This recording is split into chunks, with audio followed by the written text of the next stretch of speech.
है बलिया महोत्सव में, इसके लिए आपका बहुत बहुत बधाई, स्वागत है। हम बड़ा खुश होके जा रहे हैं क्योंकि बलिया महोत्सव बहुत ही सफलतापूर्वक संपन्न हुआ है और इसमें बलिया का जिला प्रशासन और यहाँ के जो माननीय मंत्री जी हैं दयाशंकर सिंह जी, उनके साथ साथ उनकी जो पूरी टीम है, आदरणीय नीरज जी, ये सब लोगों ने मिलकर के बहुत ही सुंदर बलिया महोत्सव का आयोजन हुआ।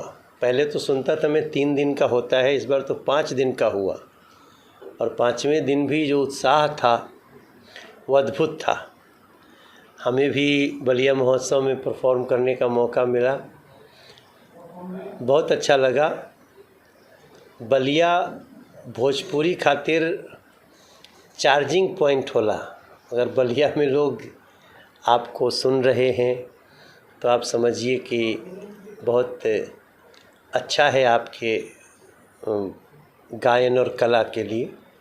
तो मैं बहुत बधाई देता हूं बलिया महोत्सव के आयोजकों को और दयाशंकर सिंह जी को।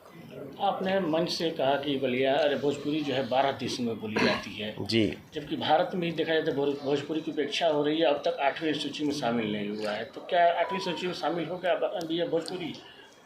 देखिए, मुझे लगता है ना कि ये अगर कोई कहता है कि भोजपुरी की उपेक्षा हो रही है तो ये सरासर गलत है। आज भोजपुरी के डंका पूरा दुनिया में बाजता। देश में जितना टीवी चैनल चलता, जितना सीरियल चलता, सब भोजपुरी कंटेंट के चलता। अभी भोजपुरी के वो गाना हिंद के सितारा ये राजा जी पूरे दुनिया में ट्रेंड करता। भोजपुरी के लड़कन के हिंदी सिनेमा में गवावल जाता। भोजपुरी 8वीं अनुसूची में भी आई। छोटा मोटा समस्या बा, हम प्रार्थना करतनी कि भोजपुरी के लोग कुछ अच्छा पत्रिका निकले के चाहिए भोजपुरी में। और वह खुद भी अगर खोजे जाए कि काल से हमरा कोनो भोजपुरी पत्रिका के पाठक बने के बा तो आपके पत्रिके नहीं मिली। तो पहले हमनी के अपना वो साहित्य पे भोजपुरी सिनेमा बनाए वाला भोजपुरी क्षेत्र के लोग कोई आगे नहीं आवत। जितना प्रोड्यूसर बड़ा सन कुल तो गुजरात के होई सन, तो पंजाब के होई, तो महाराष्ट्र के होई सन। तो थोड़ा सा हमनी के अपने तरफ भी झांके के चाहिए। भोजपुरी के 8वीं अनुसूची में आवे खातिर एगो और बहुत विशेष बात बड़े जो हम आपसे शेयर कर चाहतनी। BHU में भोजपुरी के पढ़ाई होता, गोरखपुर यूनिवर्सिटी में BHU के भोजपुरी के पढ़ाई होता, लेकिन कितना लोग पढ़ता? अगर ये सब डेटा आई तो हमनी के पूरी तरह से भोजपुरी के प्रति, भोजपुरी संस्कृति के प्रति हमनियों के थोड़ा सा आगे बढ़े के पड़ी। और खुशी के बात ये बाटे कि जितनी भाषा दुनिया के अन्य देश में, भारत के भाषा दुनिया के अन्य देश में मान्यता प्राप्त बड़ी सन, ओकनी के भारत के 8वीं अनुसूची में संविधान में रखे जाके तैयारी हो गिल बा। एकरा में 3 गो भाषा आयल बड़ी सन, भोजपुरी, राजस्थानी और भोटी भाषा लद्दाख वद्दाख में बोलल जाला जो बॉर्डर एरिया में, और भूटान में भी, भूटान के भी भाषा भोटी है। एगो ब्रज भाषा भी ये अपन सबमिशन देले बाटे कि हमहू पूरा दुनिया में मान्यता प्राप्त बानी। तो वही के कारण थोड़ा सा देर हो रहल बा। ये खुशखबरी जरूर मिली, लेकिन खुशखबरी आवे के पहले जैसे हम प्रार्थना कर चाहतनी कि लोग भोजपुरी के अच्छा गाना सुने, लोग भोजपुरी के अच्छा फिल्म बनावे खातिर अपन उद्योगपति लोग जो बिहार, यूपी, झारखंड के वो आगे आवे तो हमनी के राह और आसान हो जाए। अच्छा, कुछ नेशनल इशू की बात की जाए तो अगर एक नारा चला है बटोगे तो कटोगे, कैसे देखते हैं इसको और कितना फ़ायदा मिलने वाला है चुनाव में इसका? चुनाव के फ़ायदे के लिए नारा नहीं है, ये नारा देश के फ़ायदे के लिए है। देखिए, डिवाइड एंड रूल ये तो बहुत दिन से हम सुनते हैं। अंग्रेज़ों ने किया डिवाइड एंड रूल, बांटो और राज करो। तो जब हम बटे, हम विचारों में बटे तो पाकिस्तान अलग हो गया, हमारे देश का टुकड़ा हो गया, बांग्लादेश अलग हुआ।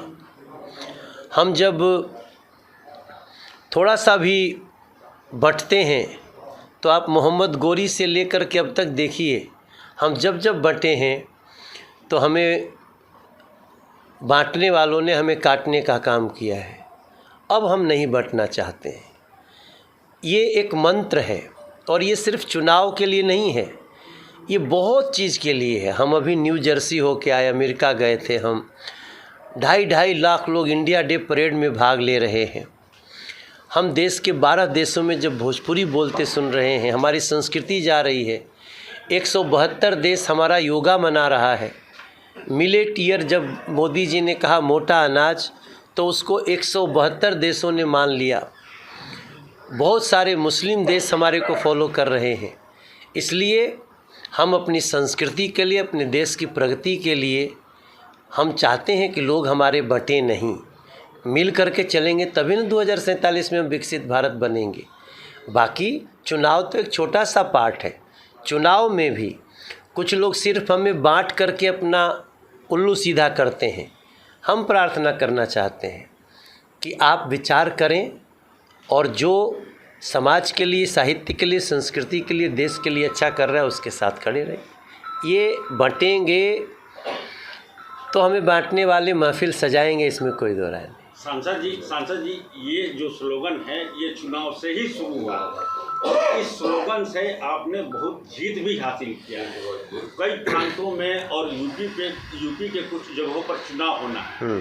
इसमें इस स्लोगन से क्या आपको लगता है कि जो प्रांतों में चुनाव होने वाला है, यूपी में चुनाव, उसमें कितना फायदा आपको मिलेगा इस स्लोगन से? मैं समझता हूँ कि सिर्फ अनुवाद हुआ है डिवाइड एंड रूल का।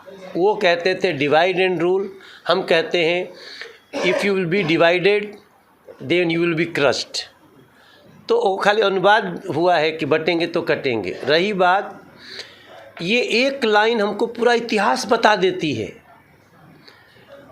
भाई वो सारी पार्टियां एक हो जाती हैं, किस लिए एक होती हैं? इसलिए कि सिर्फ मुसलमान न बटे। तो जो सारे देश की पार्टियां एक हो सकती हैं कि सिर्फ मुसलमान न बटे और हिंदू को जातियों में बांट दिया जाए, तो हम कहते हैं कि हम भी न बटें, तो हम किसी का क्या बिगाड़ रहे हैं? अच्छा, खड़गे जी ने अभी हाल ही में एक ट्वीट किया है जिसमें उन्होंने कहा है कि बीजेपी मतलब बी का मतलब विश्वासघात और जे का मतलब जुमला, यानी विश्वासघाती जुमला पार्टी। तो ये उनका परिभाषा है, ये खड़गे जी का परिभाषा है। भाई खड़गे जी पहले बताएं कि प्रियंका जी का जब हो रहा था नॉमिनेशन तो उनको ही बाहर रख दिया कांग्रेस के लोगों ने। तो कांग्रेस खड़गे जी को अपना अध्यक्ष मानती है क्या? जब वही नहीं मानती है तो हम क्या माने उनकी बात को? बाकी तो खड़गे जी वो कुछ भी बोलते रहते हैं। आप हरियाणा में क्या क्या नहीं बोला इन लोगों ने, मोदी जी को क्या क्या गाली दिया। ट्वीट में उन्होंने कहा कि 16 मई 2024 को प्रधानमंत्री ने लोगों से कहा था कि हमने 2047 के रोड मैप के लिए 20 लाख लोगों से राय ली है। हाँ। जब पीएमओ कार्यालय से इसकी आरटीआई की तरफ जानकारी मांगी गई तो जानकारी नहीं दी गई। 20 लाख कह रहे हैं, हम लोग तो अभी 10 करोड़ सदस्यता बनाए हैं। भाई 10 करोड़ सदस्य बन गए हैं, खड़गे जी को दिखता है? 20 लाख से 10 करोड़ ज़्यादा, उसके बाद ही तो हमारे 10 करोड़ सदस्य बने हैं। कहाँ आप 20 लाख में पड़े हुए हैं? इस देश के तमाम लोगों ने हरियाणा कैसे जीते गए?